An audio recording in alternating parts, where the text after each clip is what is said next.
मित्रांनो, आज आमच्या जयवर्धन एन क्लासेसमध्ये पाथरी या ठिकाणी गुणवंत विद्यार्थ्याचा सत्कार समारंभ आयोजित केला होता। अगदी शॉर्ट पिरियडमध्ये या काम केलं होतं। तर नेमकाच कार्यक्रम संपला, सगळे पालक विद्यार्थी गेले, त्याचा व्हिडिओ तर आहेच, मी आता टाकलंच। परंतु सकाळपासूनच काही 10वी 9वी आणि 11वीच्या विद्यार्थ्यांनी गडबड करून आज सगळं कार्यक्रमाचं नियोजन केलं। खूप सुंदर असा कार्यक्रम झाला। त्याचे व्हिडिओ फोटोज तुम्हाला याच्यानंतर पाहायला भेटतील या व्हिडिओनंतर। आणि 1:45 वाजलेले। खरंच मला हे पण दाखवा एकदा, सगळे बॅनर दाखवा एकदा।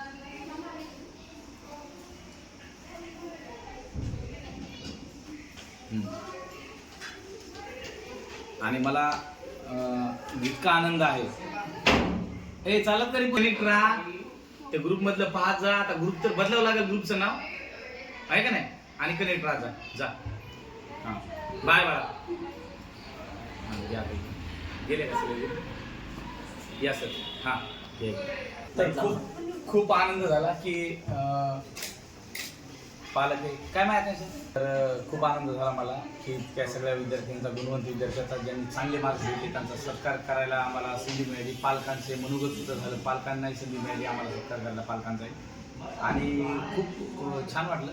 आता थोडंसं मला वाईट वाटते आणि बोर पण होतं की हे जे लेकरं गेली 8वी पासून 8वी 9वी 10वी 11वी आणि 12वी 5 वर्ष इथं राहिले आणि एक वेगळा बॉन्डिंग आणि लगाव तयार होतो प्रत्येक लेकरासोबत शिक्षकाचा।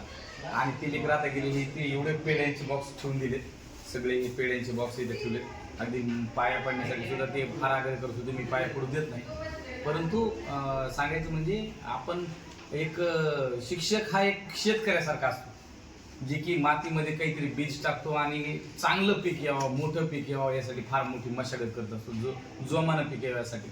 आणि पावसानं अवकाळी येणं कधी कधी पिकाचं नुकसान होतं, तर कधी कधी पीक भरभरून येतं आणि आल्यानंतर त्याला अत्यंत आनंद होतो त्याचा। अगदी तो आनंद अश्रूमध्ये रूपांतरित होतो, इतका आनंद शेतकऱ्याला होतो। आणि तसंच शिक्षक सुद्धा तो शेतकऱ्यासारखा आहे की एक जमिनीमध्ये एक दरवर्षी 90-100 विद्यार्थ्यांची बॅच येते आणि जमिनी टाकतो। आता इथे जवळपास आम्ही 400 विद्यार्थी दरवर्षी या अकॅडमीमध्ये, या 7 हॉलमध्ये खेळतात, बागडतात। पाणी, कुणाचे पाण्यावरून भांडणं, कुणाचे काय कशामधून छोट्या छोट्या गोष्टी, यानं खुर्ची दिली, यानं खुर्ची दिली नाही, इतक्या समस्या। माझा पेन घेतला, पेन दिला नाही, इतकी समस्या। काही सिन्सिअर लेकरं असतात, तर काही अवखळी लेकरं असतात, काही हुशार असतात, काही मंद असतात, काही अभ्यासू असतात, काही अभ्यासू नसतात। अलग अलग प्रकारची लेकरांना सांभाळावं लागतं। आणि याच्यातली बॅच जेव्हा बाहेर जाते त्यावेळेला त्या शेतकऱ्यासारखं आमचं पण होतं की अगदी चांगलं पीक आल्यानंतर ते बहारतं आणि कुठेतरी मार्केटला टाकावं लागतं एखाद्या ठिकाणी। तसंच हे लेकरं भविष्यात डॉक्टर होतील, इंजिनियर होतील। काही जणांनी नर्सिंगची सीटी दिलेली आहे, काही जणांनी बीटेकची सीटी दिलेली आहे, अलग अलग सीटी दिलेल्या आहेत। हे लेकरं मोठे होतील, पण 5 वर्ष या अकॅडमीमध्ये हे लेकरं राहिले, म्हणून थोडंसं बोर होतं, पण काही हरकत नाही। या सगळ्या चिमण्यांनी, पाखरांनी जोरजोरात उंच झेप घ्यावी, आकाशात जावं आणि कुठंतरी त्यांचं नाव व्हावं। त्यांचं नाव झालं म्हणजेच कालांतराने शिक्षकाचं सुद्धा नाव। एवढंच या ठिकाणी सांगतो आणि थांबतो। धन्यवाद। ओके।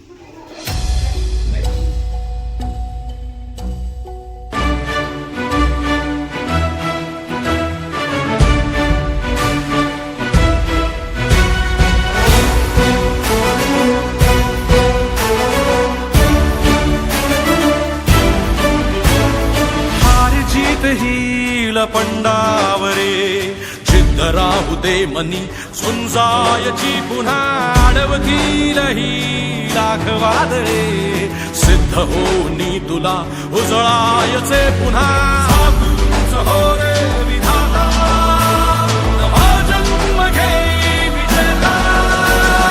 हो रे तुला रे यशाची दिशा, सुधारून दे साऱ्या चिंता।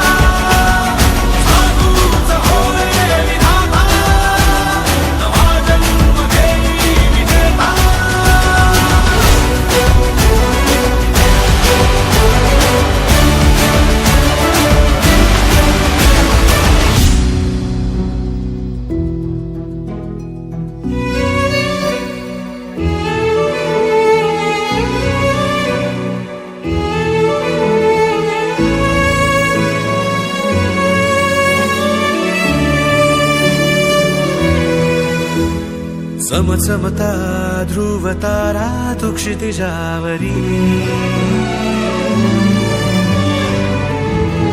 लखलखती बिजली तुझ्या तरी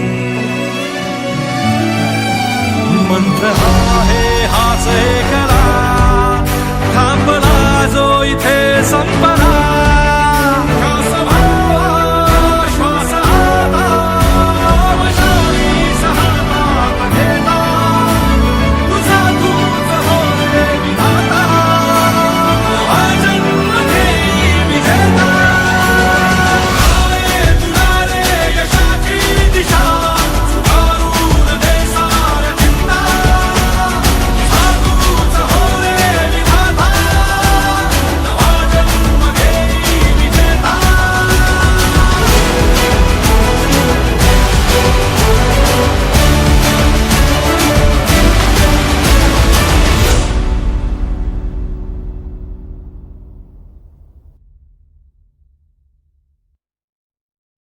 तूच हो रे विधाता, नवा जन्म घेई विजेता.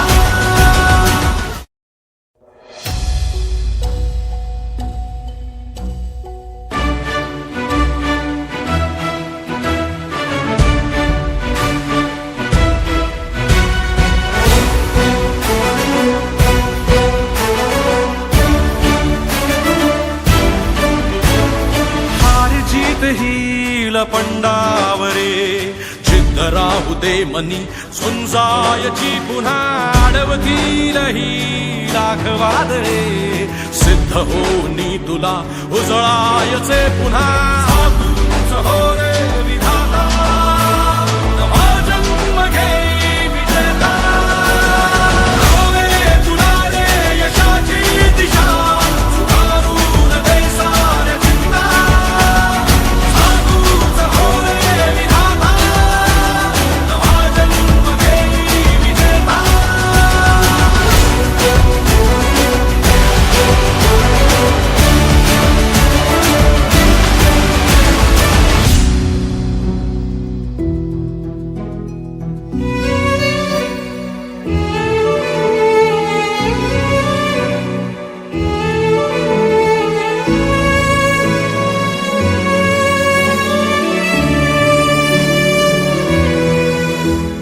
चमचमता ध्रुव तारा तू क्षितिजावरी